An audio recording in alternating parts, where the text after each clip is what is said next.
I wanted to quickly go over some really common mistakes that I see when students and designers are formatting lists. A lot of times we'll use the default settings, and the default settings are not ideal. What we want to make sure that we're doing is that we are cleaning up and formatting our list to give them a really clean and professional finish. So to do that, a few things to look out for that we'll be going over are leading versus paragraph spacing. A lot of designers don't really understand the difference, so I wanted to just give some clarification on that and show you how you can use leading and paragraph spacing to your advantage. We'll also talk about setting up your indents and hanging indents on your list, and we'll also talk about just even spacing. Now this is even spacing in squares, but basically just even spacing when you're working in some sort of block, kind of like this. All right, so to kick things off, let's talk about leading versus paragraph spacing. So I've got this chunk of text here, and we can see it is set up to be a list, right? So it's a numbered list here. And our leading, right? So our leading is spacing between lines. And we can see that right here. And our leading is currently set to 13.8. All right. So besides leading, we have something called paragraph spacing, okay? And our paragraph spacing is the spacing after our text. Now, before I go any further with this, I do just want to take a step back and reset my workspace. So what you're looking at is exactly what I'm looking at. So to do that, I'm going to go up to Window, Workspace. I'm on Essentials, and I'm going to reset Essentials. So again, if you go Window, Workspace, click on Essentials, reset Essentials, your workspace should look just like mine. All right, so then again, over on the right-hand side, because I have this text box selected, we can see our leading here, spacing between lines, and we can see our paragraph spacing. So there's space after and space before, right? So space after is basically how much space comes after each paragraph, and then space before is how much space is before each paragraph. So basically the difference here is this one is affecting the space before, right? While this one is affecting the space after. So for example, for preheat, space before is affecting above it, space after is affecting the space below it, okay? So I'll just go ahead and put those back on 0. Now, a lot of times designers will want to go and create spacing because that helps improve the readability. It helps things look really nice and clean and easy for a viewer to go through. But a lot of times what happens is we'll go and adjust the leading, which is our line spacing. And what this does is it pushes everything out.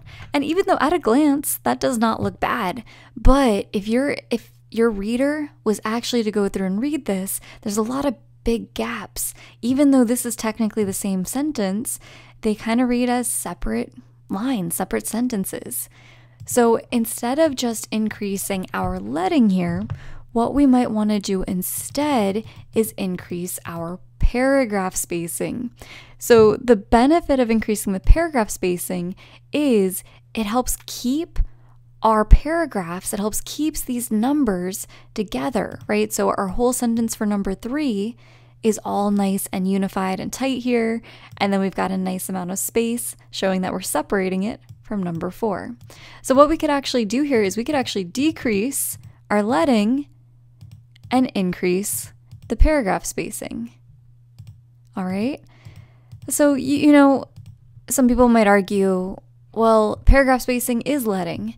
Technically, yeah, it's the spacing between lines. The real differentiator here is that it's specifically the spacing after or before paragraphs. Okay. So instead of every line, it's affecting our paragraphs. So that's really the difference there, and this is a really good example of a situation where we might want to increase our paragraph spacing and, you know, maybe decrease our leading, the spacing between lines. Okay, so it just makes it a little bit easier to read here. So now let's talk about indents and hanging indents. So in this current example here, I don't really have too many indents, right? I have my number There's a little bit of a tab after it to keep these first lines in line, but then our second lines go all the way back to the start. So something we can do is we can establish a hanging indent. Now to do that, we can go back to our paragraph here, and what we would want to do is we would want to go ahead and push out our indent. Okay, so if you hover over here, you can see this is our left indent. So I'm pushing out our left indent, and you can see how it's slowly moving everything in. And then if I go here to the first line, left indent, I can decrease that to pull the number out separately. And so what that does is that just gives me some really, really nice, clean lines, right? So our numbers are now separated, and we've got these really beautiful, crisp, hanging indents in between. All right, so now let's do something similar over here in this box. Now, another common mistake I see is a lot of times, so we've got a bulleted list here. You can see this was designed with a bulleted list.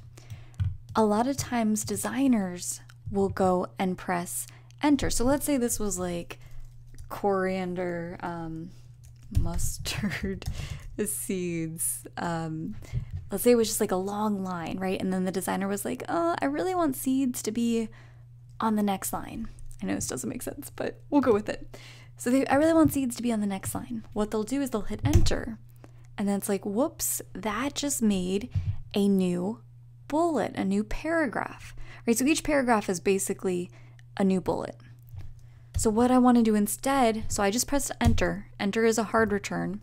If I hold shift and pressed enter, that's a soft return. So what that's doing is it's keeping seeds in the same paragraph, right? So instead of creating a new paragraph with enter, we're doing shift enter, which is a soft return and keeps it in the same paragraph. Okay, so that's looking good, better than what we had before with that separate line.